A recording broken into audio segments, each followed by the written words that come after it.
இப்படிலாம் நடந்துக்கிற? யார் எப்படி போனா எனக்கு என்ன? யார் யார கட்டி பிடிச்சு யார் மேல விழுந்தா எனக்கு என்ன? யாரு யாருக்கு சொல்ல கெடுத்தா எனக்கு என்ன வந்துச்சு? அண்ணி, நீங்க இங்க இருக்கீங்க, நான் உங்களை அங்கெல்லாம் தேடிட்டு இருந்தேன். என்ன விஷயம்? அதான் உங்களுக்கு எல்லாம் நிறைய வேலை இருக்குமே, அதை விட்டுட்டு என்ன எதுக்கு தேடி வந்தீங்க? எந்த வேலைய பத்தி சொல்றீங்க? தவக்கல, நான் செம்ம டென்ஷன்ல இருக்கேன். என்கிட்ட வாங்கி கட்டிக்காத. அட போங்க நீ. ஏற்கனவே மைதா மாவுல எனக்கு அபிஷேகம் பண்ணி விட்டீங்க, இப்ப என்ன பண்ண போறீங்கன்னு தெரியல. சரி அதை விடுங்க. நம்ம மித்ரா மேடத்துக்கு சுளுக்கு பிடிச்சிருச்சு. ஆதி என்ன உங்களுக்கு சுளுக்கு எடுக்க போறாரு, அதான் உங்களுக்கு தெரியுமே. அதுக்கு என்ன வேணும்? நான் போய் பாட்டி கிட்ட என்ன கேட்டேன், உங்ககிட்ட தான் ஸ்பெஷல் ஆயில் இருக்காமே, அத கொஞ்சம் கொடுத்தீங்கன்னா ரொம்ப உதவியா இருக்கும். அண்ணி, எதா இருந்தாலும் பேச்சு பேச்சாதான் இருக்கணும், கலவரம் பண்ண கூடாது. நீங்க ரொம்ப நல்லவங்க, அத அப்படியே மெயின்டைன் பண்ணுங்க. அதுதான் எல்லாருக்கும் நல்லது. ஒண்ணு பண்ணுங்க, நீங்க அந்த எண்ணெய் எடுத்துக்கிட்டு மித்ரா மேடம் ரூமுக்கு வந்துருங்க. நான் இங்க நிக்கிறது எனக்கு டேஞ்சர்னு தோணுது. அப்புறம் நீங்க மட்டும் எண்ணெய் எடுத்துட்டு வரலனா அண்ணனே வருவாரு, இல்லனா நந்தினி மேடம் வருவாங்க. நான் சொல்ல வேண்டியது சொல்லிட்டேன். ஐ அம் எஸ்கேப்.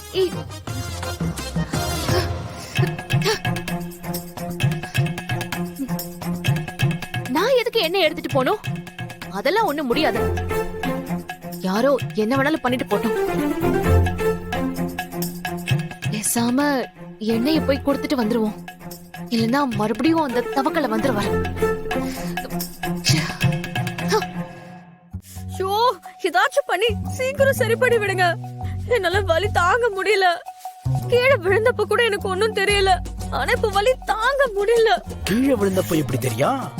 தாங்கி பிடிச்சவர் உங்களுக்கு பிடிச்சவராச்சே. அந்த நேரத்துல கத்தியால குத்தி இருந்தா கூட சிரிச்சுக்கிட்டு தான் இருந்திருப்பீங்க. ஆதி, இதெல்லாம் உங்களுக்கு தெரியும் என்கிட்ட சொன்னதே இல்ல. இப்ப எனக்கு தெரியும் தெரியாதுங்கிறதெல்லாமா முக்கியம்? உனக்கு வலி சரியாகணும், அதான முக்கியம். அதுக்கு நான் கேரண்டி.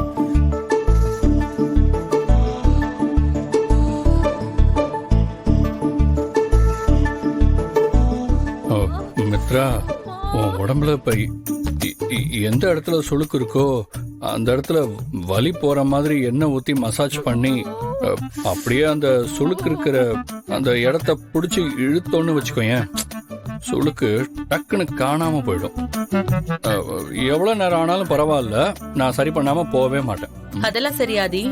கரெக்டா சுளுக்கு பிடிச்சிருக்கிற இடத்த எப்படி கண்டுபிடிப்பீங்க? அதுவா நந்தினி, சுளுக்கு இருக்கிற இடத்த சுத்தி அப்படியே கொஞ்சம் கொஞ்சமா எண்ணெயை ஊத்தி அப்படியே மெதுவா அழுத்தி அழுத்தி அழுத்தி பார்த்தோம்னா சுளுக்கு எங்க இருக்குன்னு தெரிஞ்சிடும். பிரமாதம்னே, எங்க ஊரு கிழவிகளுக்கு கூட இப்படி எல்லாம் சொல்ல தெரியாது, நீ கதையா சொல்றீங்க. அண்ணா, நிஜத்து தான் நான் சொன்னேன். ஐயோ ஆண்டவா, நான் இருக்கிற நிலைமை தெரியாம ஆளுக்கு ஊரு கிளவிங்க கதையெல்லாம் பேசிட்டு இருக்கீங்க. ஐயோ ஆதி, ப்ளீஸ் ஏதாச்சும் பண்ணுங்க. இதோ இப்ப ஸ்டார்ட் பண்ணிடுறேன் மித்ரா, என்னைக்காக தான் வெயிட்டிங்.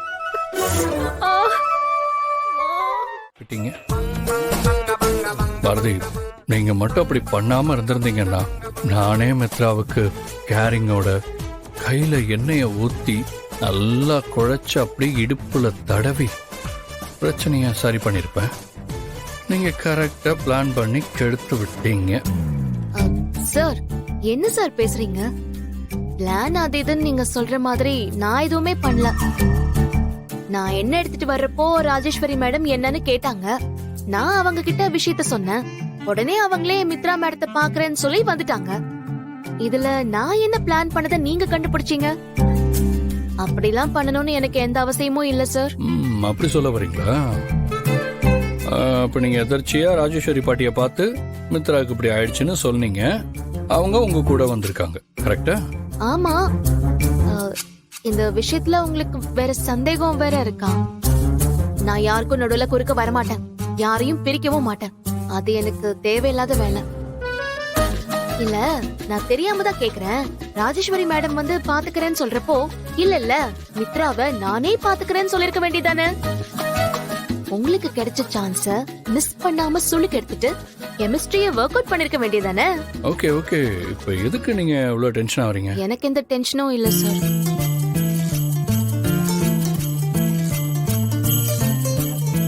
ஓகே ஓகே ஓகே, நீங்க சொல்றத நான் அப்படியே நம்பிட்டேன். போதுமா? இங்க பாருங்க சார், நீங்க நம்பினாலும் நம்பாம இருந்தாலும் இதுதான் உண்மை. மேடம், நீங்க எதுக்காக கிச்சன்ல இந்த வேலையெல்லாம் பாத்துட்டு இருக்கீங்க? என்கிட்ட என்ன வேணும்னு சொல்லிருந்தா நானே எல்லாத்தையும் செஞ்சிருப்பேனே. பாட்டி நேத்து சொன்னதை நீ கேட்கலையா? இன்னைக்கு வீட்ல பரிகாரம் வச்சிருக்காங்க. அதனால வீட்டுக்கு வர கன்னி பொண்ணுங்களுக்கு இன்னைக்கு பாத பூஜை பண்ணி அவங்களுக்கு சாப்பாடு போட்டு புடவையெல்லாம் வாங்கி கொடுக்கணும்னு சொன்னதெல்லாம் உனக்கு மறந்து போச்சா? அதெல்லாம் ஞாபகம் இருக்கு மேடம். ஆனா இந்த சமையல் வேலையெல்லாம் நானே பாத்திருப்பேன்ல. ஏன் கையால சமைச்சதான் அவங்களுக்கு விருந்தா பரிமாறணும்னு பாட்டி சொன்னாங்கல்ல. அதனாலதான் இன்னைக்கு நானே சமையல் பண்றேன். உங்களுக்கு ஏதாவது உதவி வேணும்னா சொல்லுங்க, நான் பண்றேன். உதவி தானே? கொஞ்ச நேரத்துக்கு இந்த பக்கமே வராதீங்க. அதுவே நீங்க எனக்கு பண்ற பெரிய உதவி. கொஞ்சம் போறீங்களா? இது எனக்கும் ஆதிக்கும் கல்யாணம் நடக்கணுங்கிறதுக்காக நான் செய்யற பரிகார சாப்பாடு. இதை எப்படி சமைக்கணும்னு எனக்கு தெரியும். நீங்க போங்க. ஓ, இதுதான் பரிகார சாப்பாடா? இருக்கட்டும் இருக்கட்டும்.